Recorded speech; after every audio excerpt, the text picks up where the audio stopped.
കർണാടകയിലെ ഹാവേരി ജില്ലയിൽ ഗുട്ടാൽ എന്ന ഗ്രാമത്തിൽ ഒരു ചന്ദ്രശേഖര ക്ഷേത്രമുണ്ട്. ഏറെ കൗതുകകരമായ ഒരു വാർത്തയാണ് അവിടെ നിന്ന് വരുന്നത്.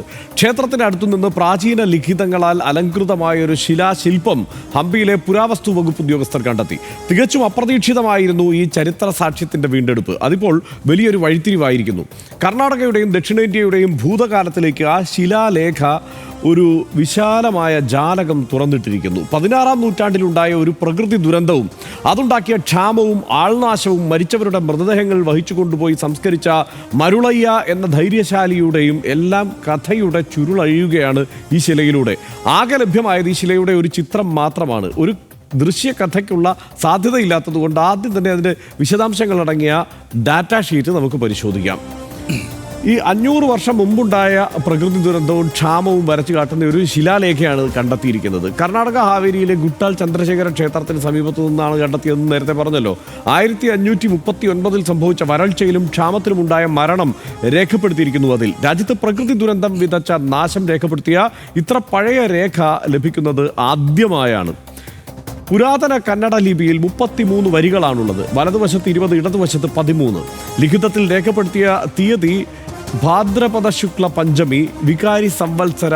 വരൾച്ച കാരണം 6307 പേർ മരിച്ചു എന്ന് കൊത്തിവെച്ചിരിക്കുന്നു. ഗുട്ടവലായിലെ നാനിദേവ ഒഡയയുടെ മകൻ മരുളയ്യയെ പ്രതിപാദിച്ചിട്ടുമുണ്ട്. മരുളയ്യ മൃതദേഹങ്ങൾ കൊട്ടയിലാക്കി കൊണ്ടുപോയി സംസ്കരിച്ചു എന്നാണ് പറയുന്നത്. പ്രാദേശിക ഭരണാധികാരി തിമ്മരസസ്വാമിയുടെ നന്മയ്ക്കായി എന്നും രേഖപ്പെടുത്തിയിട്ടുണ്ട്. ഇതിൽ മൃതദേഹങ്ങൾ തലയിൽ വഹിക്കുന്ന ആളുടെ ശില്പവും ശിലാരേഖയിലുണ്ട്. ലിഖിതത്തിൽ സൂചിപ്പിച്ച മരുളയ്യ ഒഡയയുടെ ശില്പമാകാം ഇത് എന്ന് കരുതുന്നു. ഇതിൽ നിന്ന് നമുക്ക് വായിച്ചെടുക്കാവുന്ന കാര്യങ്ങൾ എന്തൊക്കെയാണെന്ന് നോക്കിയാൽ ശിലാലേഖ തീയതി 1539 ഓഗസ്റ്റ് 18 സമാനമാണ് എന്നാണ് പുരാവസ്തു ഗവേഷകർ പറയുന്നത്. അച്യുതരായൻ വിജയനഗര സാമ്രാജ്യം ഭരിച്ച കാലഘട്ടമാണിത്. ഇതുവരെയും ലഭ്യമായിട്ടുള്ളത് അക്കാലത്തെ രാജാക്കന്മാരുടെയും യുദ്ധങ്ങളുടെയും ചരിത്രമാണ്.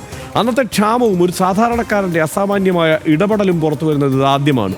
ശിലാരേഖയിൽ കൊത്തിവെച്ച ശിവലിംഗം മരുളയ്യയുടെ പുണ്യപ്രവർത്തിക്കുള്ള അംഗീകാരമാണ്. ശില്പത്തിലെ കരുത്തുറ്റ മുഖവും ശരീരവും മരുളയ്യയുടെ അസാമാന്യമായ ധൈര്യത്തിനുള്ള അംഗീകാരമായി തന്നെ കരുതാം. ആ കാലഘട്ടത്തിലെ പ്രകൃതി ദുരന്തങ്ങളുടെയും കാലാവസ്ഥാ മാറ്റങ്ങളുടെയും പഠനത്തിന് ഇത് സഹായകമാകും എന്നാണ് കരുതുന്നത്.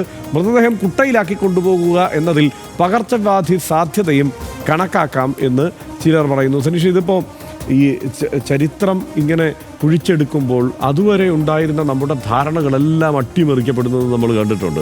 ഇപ്പോൾ കേരളത്തിൽ തന്നെ പട്ടണത്തിൽ നിന്ന് ലഭിച്ച പഴയ പുരാരേഖകളെല്ലാം എടുത്ത് പരിശോധിക്കുമ്പോൾ ഇവിടുത്തെ മതങ്ങൾ പോലും മതം എന്നുള്ള സങ്കല്പം തന്നെ മാറിമറിയുന്നത് നമുക്ക് കാണാൻ കഴിയും. മാത്രമല്ല ആ കാലത്ത് തന്നെ ഈ പുരാതന റോമാ സാമ്രാജ്യവുമായൊക്കെ ഉണ്ടായിരുന്ന ഒരു വിനിമയ ബന്ധം, കച്ചവട ബന്ധമൊക്കെ ഇങ്ങനെ തെളിയുകയാണ്. ഇപ്പോൾ കീഴടിയിൽ നോക്കിയാൽ, ഗുജറാത്തിൽ നോക്കിയാൽ അങ്ങനെയൊക്കെ കുഴിച്ചെടുക്കുന്നത് നമ്മൾ പഠിച്ച അല്ലെങ്കിൽ നമ്മളിങ്ങനെ വായിച്ച് കേട്ട ചരിത്രവുമായി അല്ലെങ്കിൽ അന്നത്തെ ഇതിഹാസങ്ങളുമായി തന്നെ പ്രത്യേകിച്ച് ബന്ധമൊന്നുമില്ലാത്ത കാര്യങ്ങളാണ് മണ്ണിനടിയിൽ നിന്ന് കിട്ടുന്നതെന്നുള്ളൊരു കൗതുകമുണ്ട്. ഇത് അത്ര പഴയതൊന്നുമല്ല, പക്ഷേ ഇതിൻ്റെ പഴമ എന്ന് പറയുന്നത് എല്ലായ്പ്പോഴും വലിയ വിജയങ്ങൾ, വലിയ യുദ്ധങ്ങൾ, പിടിച്ചെടുക്കലുകൾ ഒക്കെയാണ് ഈ രേഖകളായി വരുന്നതെങ്കിൽ ഒരു വലിയ ദുരന്തം അതൊരു ചരിത്രരേഖയായി മുന്നിൽ നിൽക്കുന്നത് ആദ്യമായാണ്. നിശ്ചയമായിട്ടും ഹർഷനി പറഞ്ഞതിലാണ് അതിൽ ഏറ്റവും പ്രധാനപ്പെട്ട കാര്യം കിടക്കുന്നത്. അതായത് അവർ തന്നെയും ആർക്കിയോളജിക്കൽ സർവേ ഓഫ് ഇന്ത്യ തന്നെയും പറയുന്നത് ഇത് ആദ്യമായിട്ടാണ്, ഇന്ത്യയിൽ ആദ്യത്തേതാണ് ഇത്രയും കാലത്തിന് മുമ്പ്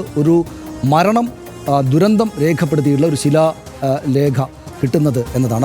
അതിനകത്തുള്ള ഏറ്റവും പ്രധാനപ്പെട്ട കാര്യം. വളരെ വലിയ കൗതുകം സ്വാഭാവികമായിട്ടും എനിക്ക് എല്ലാവർക്കും ഉണ്ടാക്കി.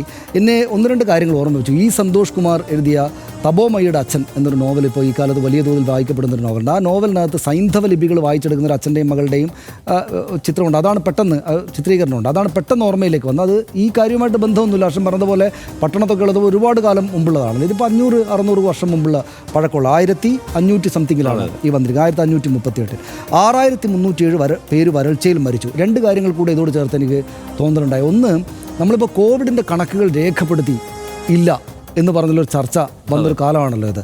500-600 വർഷങ്ങൾക്ക് മുമ്പ് 1500കളിൽ തന്നെ മരിച്ചുപോയ മനുഷ്യരെ അവരുടെ വിധിക്ക് വിട്ട് കളയുക എന്നല്ല, അത് രേഖപ്പെടുത്തി വെക്കണം. ജീവിച്ചിരുന്ന മനുഷ്യരായിരുന്നു, അവർ രേഖപ്പെടുത്തി വെക്കണം എന്ന് അക്കാലത്തെ കന്നഡ നാട്ടിലുള്ള ആളുകൾ വിചാരിച്ചിരുന്നു എന്നത് വളരെ വലിയൊരു സംഭവമായിട്ട് എനിക്ക് തോന്നി. കാരണം അതായത് നമ്മുടെ ഗംഗാനദിയിൽ ശവശരീരങ്ങൾ ഒഴുകി നടന്നു.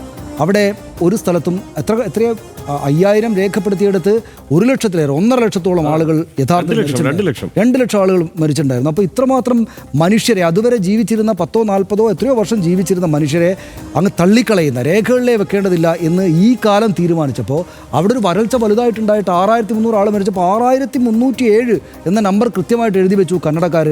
ആ കാലത്ത് എന്ന് വെച്ചാൽ നമ്മുടെ പൂർവ്വ പിതാക്കന്മാർ മരിച്ച മനുഷ്യരോട് എത്രമാത്രം ബഹുമാനത്തോടെ പെരുമാറിയിരുന്നു എന്ന കാര്യം നമ്മുടെ ഉള്ളിലേക്ക് വരികയാണ്. നമ്മളെ ചില കാര്യങ്ങൾ പഠിപ്പിക്കുന്നുണ്ട് ഇപ്പോഴത്തെ ഈ രാഷ്ട്രീയ സംവിധാനത്തെയും മറ്റുമൊക്കെ. നമുക്കൊരു പക്ഷേ സൗത്തിൽ നിന്നുകൊണ്ട് സന്തോഷിക്കാവുന്നൊരു കാര്യം, കേരളത്തിൽ താരതമ്യേന ഏറ്റവും മെച്ചപ്പെട്ട തോതിലാണ് കോവിഡിൽ എഴുതിയിരുന്നത്.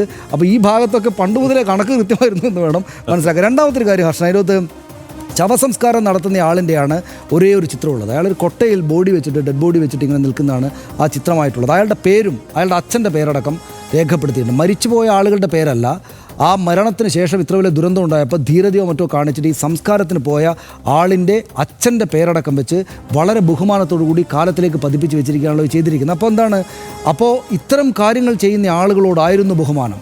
ആ രാജാവിൻ്റെ പേര് കൂടെ അവിടെ ഉണ്ടെന്ന് തോന്നുന്നു. പക്ഷേ രാജാവിൻ്റെ അല്ല ചിത്രം ഈ ശവസംസ്കാരത്തിന് സഹായിച്ച ആളുടെയാണ് കല്ലിൽ വരച്ചിരിക്കുന്നത്. അത് വലിയ സൂചന നമുക്ക് നൽകുന്നുണ്ട്. അപ്പോൾ അതോടൊപ്പം ചേർന്ന് ഇപ്പോൾ സംസ്കാരം എന്ന ചിത്രം, ശവസംസ്കാരം എന്നതും സംസ്കാരം, കൾച്ചർ എന്ന സംഗതിയും തമ്മിൽ എങ്ങനെ ബന്ധപ്പെട്ടിരിക്കുന്നു എന്ന് ഒരുപാട് ആളുകൾ പറഞ്ഞിട്ടുള്ളൂ. അതായത് മരിച്ചു പോകുന്ന മനുഷ്യരെ സംസ്കരിക്കാനുള്ള നടപടിക്രമങ്ങളിലേക്ക് പോകുമ്പോഴാണ് കൾച്ചർ ഉണ്ടായി വന്നത് എന്ന് പറയുന്ന ഒരു കാര്യവും കൂടെ എന്നെ ഇത് ഓർമ്മിപ്പിച്ചു. വളരെ സന്തോഷമായ ഒരു വാർത്തയാണ്. അതിനകത്ത് ഈ പറഞ്ഞതുപോലെ അന്നത്തെ മതം, ശൈവ മതത്തിൻ്റെ ചിഹ്നങ്ങൾ അവിടെ ലഭ്യമാകുന്നുണ്ട്. ഒപ്പം ബസവേശ്വരൻ ഏത് കാലം മുതൽ അങ്ങനെ ആരാധിക്കപ്പെട്ടിരുന്നു എന്നുള്ളതിൻ്റെ ചിഹ്നങ്ങൾ കൃത്യമായി തെളിയുന്നുണ്ട്. മാത്രമല്ല ഹിന്ദിയിലല്ല ഇതൊന്നും എഴുതി വെച്ചിരിക്കുന്നത്, കന്നഡത്തിലാണ് എന്നുകൂടി ഈ കാലത്ത് ആലോചിക്കേണ്ടതുണ്ട്. നമ്മൾ എന്തിനാണ് ചരിത്രം പഠിക്കുന്നത്? ഏറ്റവും ചുരുക്കി പറഞ്ഞാൽ ഇന്നലെകൾ പാഠപുസ്തകങ്ങളാണ്. ഇന്നിനെ കൂടുതൽ നല്ലതായി ക്രമപ്പെടുത്താൻ, തെറ്റുകൾ ഉൾക്കൊണ്ട് നിന്ന് തിരുത്താൻ, ചരിത്രസ്ഥലികളിൽ നിന്ന് ജീവിത പ്രയാണത്തിന് പുതിയ ഊർജം ഉൾക്കൊള്ളാൻ.